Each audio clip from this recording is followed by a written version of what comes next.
तरह हैं gateway to the future. और आप भारत में सिर्फ इन्वेस्टमेंट ही नहीं कर रहे, बल्कि यंग क्रिएटर्स और कंज्यूमर्स की एक नई जनरेशन को भी शेप कर रहे हैं। भारत के एस्पिरेशन से भरी यंग जनरेशन के साथ आपकी पार्टनरशिप को वो रिजल्ट लाकर दिखा सकती है जिसकी आपने कभी कल्पना भी नहीं की होगी। और इसी विश्वास के साथ एक बार फिर आप सभी का वाइब्रेंट गुजरात समिट से जुड़ने के लिए मैं हृदय से बहुत बहुत आभार व्यक्त करता हूं। और मैं आपको विश्वास दिलाना चाहता हूं कि आपके सपने ये मोदी का संकल्प है।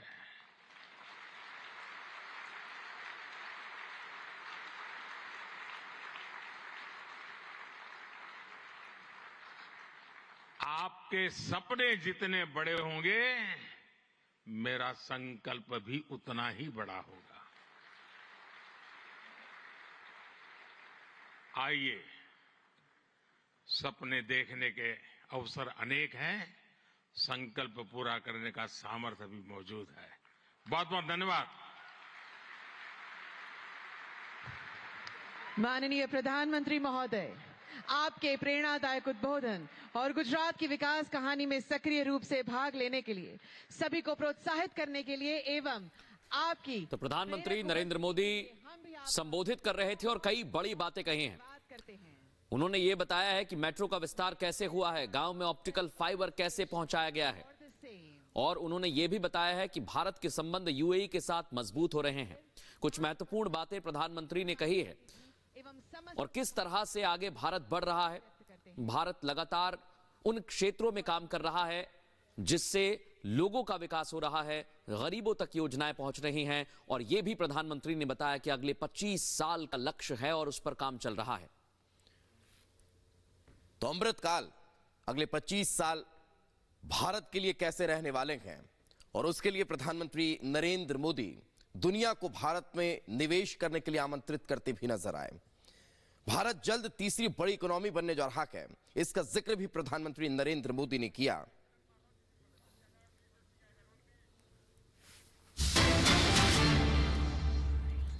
और इस बीच एक और बड़ी खबर आपको बता रहे हैं, महाराष्ट्र से मिल रही है, जहां मुख्यमंत्री एकनाथ शिंदे का बयान सामने आ गया है। उन्होंने कहा है, फैसले से पहले हम अपने पक्ष में फैसला आएगा, यह उम्मीद करते हैं। उन्होंने यह भी बताया कि बहुमत हमारे साथ है, और एकनाथ शिंदे ने कहा कि हमें किसी भी बात का कोई डर नहीं है। 164 विधायकों का हमें समर्थन है, यानी बहुमत हमारे पास है, और उम्मीद करते हैं कि फैसला भी हमारे पक्ष में आएगा। आज 4 बजे के बाद मैं अधिकृत बात करूंगा, लेकिन मैं इतना ही कहूंगा कि हमारे पास मेजॉरिटी है। विधानसभा में 67%, लोकसभा में 75%, हमारे पास 13 सांसद है और हमारे पास 50 विधायक है, और इसी के बलबूते पर मेजॉरिटी पर चुनाव आयोग ने हमें ओरिजिनल पार्टी शिवसेना पार्टी करके रिकॉग्नाइज किया है। धनुष्यबाण है जो सिंबल, वो हमें रिकॉग्नाइज किया है, वो दिया हुआ है। और इसलिए मैं चाहता हूं कि स्पीकर महोदय जी भी मेरिट पर हमारे को निकाल देंगे। जो रिजल्ट होगा वो मेरिट पे होना चाहिए, और मेरिट पे हम लोग शिवसेना है, हम लोग सिंबल धनुष्यबाण है। और हमारे जो शपथ विधि हुआ था, कुछ लोग हमें घटना बाह्य कहते हैं, घटना बाह्य सरकार कहते हैं, और बोले आज गिरेगा, कल गिरेगा, परसों गिरेगा, ऐसे बोलते बोलते अभी 1.5 साल हो गए हैं। अभी बाद में कहते हैं मुख्यमंत्री बदलेगा, लेकिन ये सरकार हमारे मजबूती से काम कर रही है, इसलिए उनके पैरों तले जमीन खिसक गई है, वो बेचैन हो गए हैं, और अभी उनको सामने दिख रहा है उनकी हार। इसलिए ये गलत सलत आरोप लगाते हैं। जब उनके फेवर में कोई निर्णय होता है तो अच्छा बोलते हैं। इसमें एक ही बात कहूंगा मैं, ये मैच फिक्सिंग अगर होती तो रात को आते, अध्यक्ष रात को आते, चुप कर आते।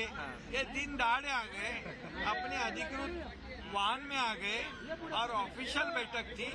उनके जो चुनाव क्षेत्र में जो कोस्टल हाईवे का काम शुरू है, मरीन ड्राइव में काम शुरू है, कुछ उनके चुनाव क्षेत्र के विषय थे। मैं मुख्यमंत्री हूँ और वो स्पीकर भी है और एमएलए भी है, तो इसलिए वो ऑफिशियल बैठक थी। इसमें अगर कुछ मैच फिक्सिंग करनी तो वो क्यों सामने से आते।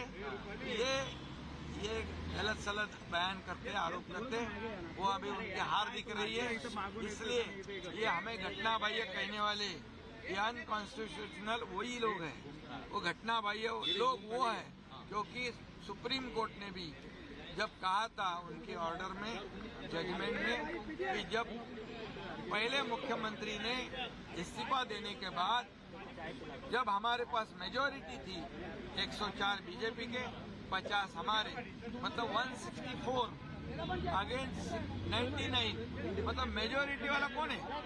मेजोरिटी वाले हम हैं। और इसीलिए वो भी सुप्रीम कोर्ट ने गवर्नर का निर्णय जस्टिफाइड किया है। ये जरा उनको पढ़ना चाहिए। तो महाराष्ट्र में विधायकों की अयोग्यता पर फैसले का आज बड़ा दिन है और एकनाथ शिंदे आश्वस्त नजर आ रहे हैं और इतना कि नहीं, उम्मीद भी जता रखेंगे कि फैसला उनके पक्ष में आएगा।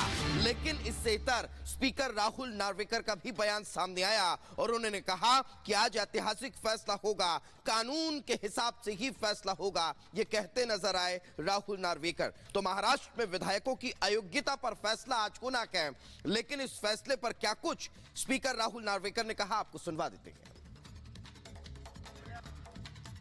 अपात्रता के याचिका के ऊपर सुनवाई पूरी हो चुकी है और मैटर ऑर्डर्स के लिए रिजर्व किया गया है। इस मैटर के ऊपर आज निर्णय दिया जाएगा। ये निर्णय संपूर्ण रूप से कानून को में जो प्राविधान है, संविधान में जो प्राविधान है और सर्वोच्च न्यायालय ने जो प्रिंसिपल सेट किए हैं उसके आधार पर ही ये निर्णय लिया जाएगा।